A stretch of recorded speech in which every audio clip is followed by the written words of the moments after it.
এটা হচ্ছে ফায়জার আপন বোন, বড় বোন, ঠিক আছে?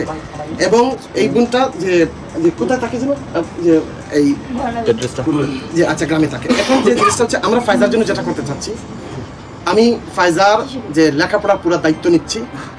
আমি ফায়জার যে নানির যে দাবি, উনি একটা ফলের দোকান চাচ্ছে, আমি একদম পুরা যে একটা ফলের দোকান ওনাকে দিতে রাজি আছি, যাতে উনি এখানে একটা ফলের দোকান, একটা কর্মসংস্থান ব্যবস্থা করে, যাতে ওখান থেকে উনি ব্যবসা করতে পারে, যে পুঁজি টুজি সহ প্রয়োজন হয় 2-1 মাস এই যে ফলের দোকানে যা যা করা লাগে সব কিছু আমি যে আমার ট্রাস্টের পক্ষ থেকে করা হবে, যাতে আমরা এক্সপেক্ট করতেছি ওনার হয়তো মাসের রেভিনিউ মিনিমাম ROI যাকে বলি, রিটার্ন অন ইনভেস্টমেন্ট, মিনিমাম 40-50 হাজার টাকা হয়তো মাসে ওনার আসতে পারে। সেটা থেকে হ্যাঁ আমি আসতেছি আপনাদেরকে, এই যে যেটা দিয়ে ওনার নানির যে ইয়েটা, ওনার যে প্রয়োজন সেটা মিটলো।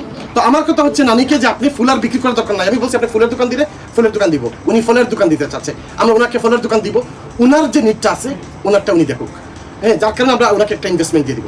ফায়জার জন্য আমি চাচ্ছিলাম বোর্ডিং স্কুলে ভর্তি করার জন্য, যাতে মেয়েটা বোর্ডিংয়ের মধ্যে থাকে, সব কিছু করে। ওনার নানি এটা মানতেছে না, ওনার নানি না করছে যে আমার মেয়ে, সরি আমার নাতি আমার কাছে থাকবে।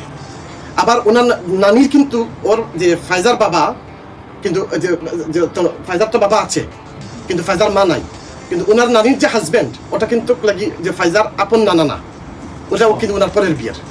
সো এই যে অবস্থান, উনি মনে রিক্সা চালায় নাকি এগুলো করে, মানে যাই হোক, আমি তো এখন যে জিনিসটা হচ্ছে ফায়জার নিরাপত্তা কি, ফায়জার নিরাপত্তা ফায়জার যে নানা আছে উনি দিতে পারবে না, যেহেতু উনি ব্লাড না।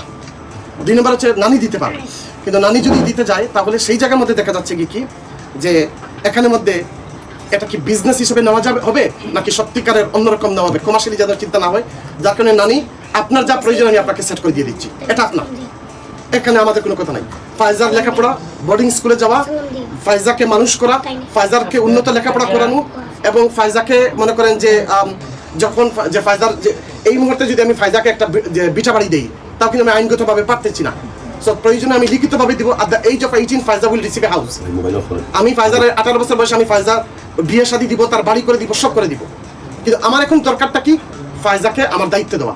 তো আমি বলতেছি না যে আমার কাছে দিয়ে দেন, আমি এটা কখনো বলতেছি না, কারণ নানি পালছে, ওনার যে ফায়জার যে বোন আছে, সব যে তাদের পরিবার আছে, পরিবারের কাছে থাকুক, সে মানসিকভাবে সে ভালো থাকবে।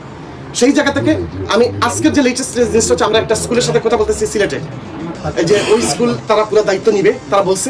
তো আমরা কিন্তু হেড টিচারের সাথে কিছুক্ষণ পরে বসতেছি,